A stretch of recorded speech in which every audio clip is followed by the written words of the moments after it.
my name is Kat, and this is my May wrap-up.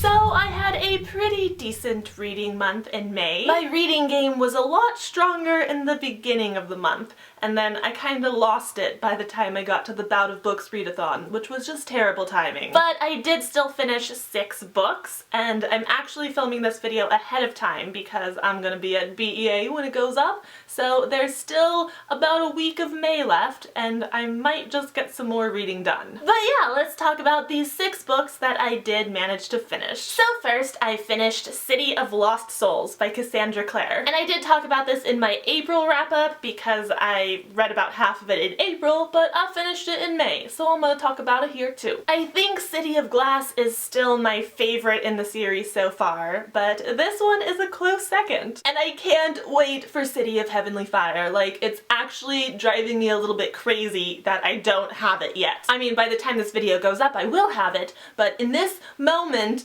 filming right now, Kat does not have City of Heavenly Fire, and it's not fair because I see people on Twitter who have it, and that's against the law. So you should go to jail. You're a criminal. But anyways, I'm not gonna talk about the plot of this book because it is in the middle of a series, and hello, spoilers. But I did just do a Crackpot Theories video for City of Heavenly Fire, so I'll link that below if you want to check it out. Next up, I have the Selection Trilogy by Kiera Cass. Book 1 is The Selection, Book 2 is The Elite, and Book 3 is The One. This trilogy is about a girl named America Singer, and she is one of 35 girls chosen to participate in the selection. And the selection is this competition, kind of like The Bachelor, where the prince of this dystopian country is going to choose a wife, a future queen, from these 35 girls. These books are very fast reads. They're very fun and entertaining,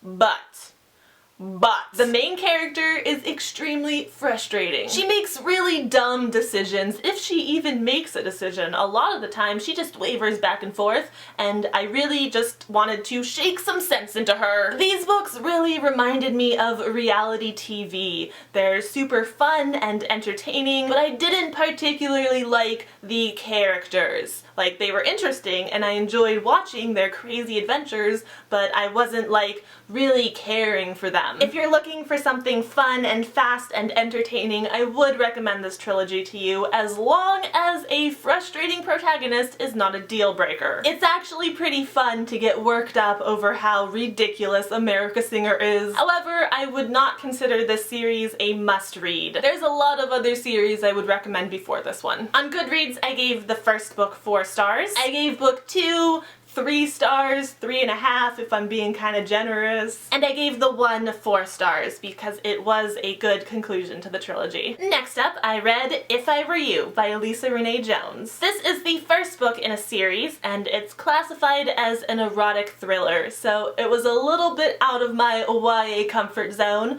but the plot sounded really cool, so I wanted to give it a try. Basically, it's about this woman named Sarah, and she ends up inheriting the contents of a storage unit. Among the contents of this storage unit, Sarah finds some journals that chronicle this seemingly dangerous and controlling relationship between another young woman named Rebecca and this mysterious unnamed man. Sarah reads the journals and finds herself really relating to Rebecca, so she wants to track Rebecca down and return her belongings to her. But Rebecca is apparently off on an extended vacation, which just screams suspicious. In her attempts to track Rebecca down, Sarah actually ends up getting offered Rebecca's old job at this art gallery. So Sarah kind of immerses herself into Rebecca's life, and the more she investigates, the more she starts to realize that something terrible probably happened to Rebecca, and Sarah, putting herself in this similar situation,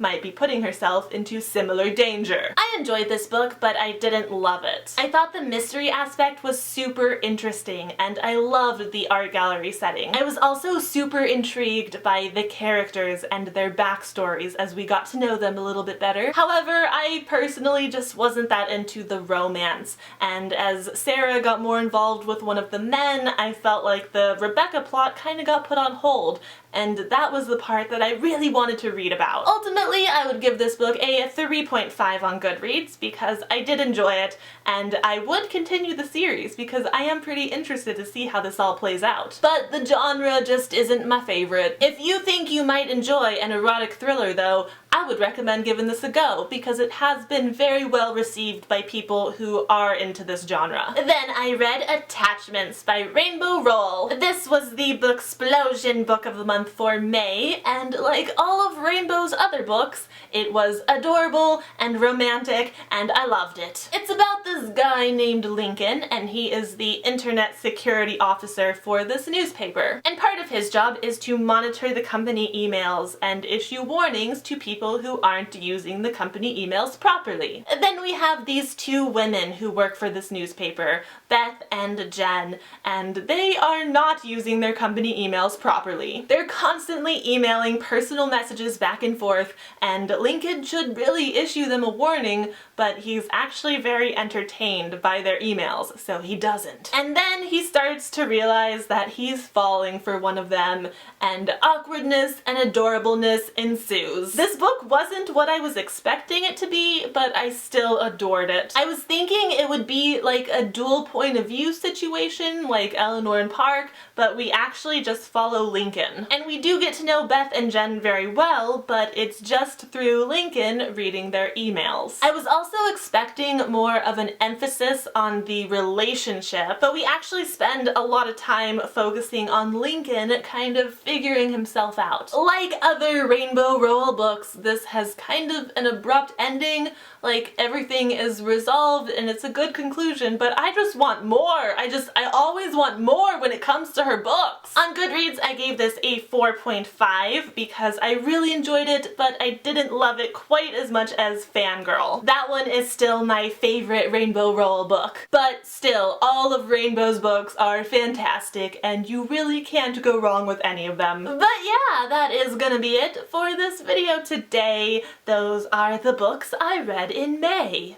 Oh my god, I'm rhyming. It's time to wrap this up. Thank you so much for watching. I hope you enjoyed it. I hope you have a great night, and I will have another vlog up soon, so I will see you then. Goodbye! Hello, my name is Kat, and I'm dying. Bro, no. My arm is so tired from holding up them books. Half a wave.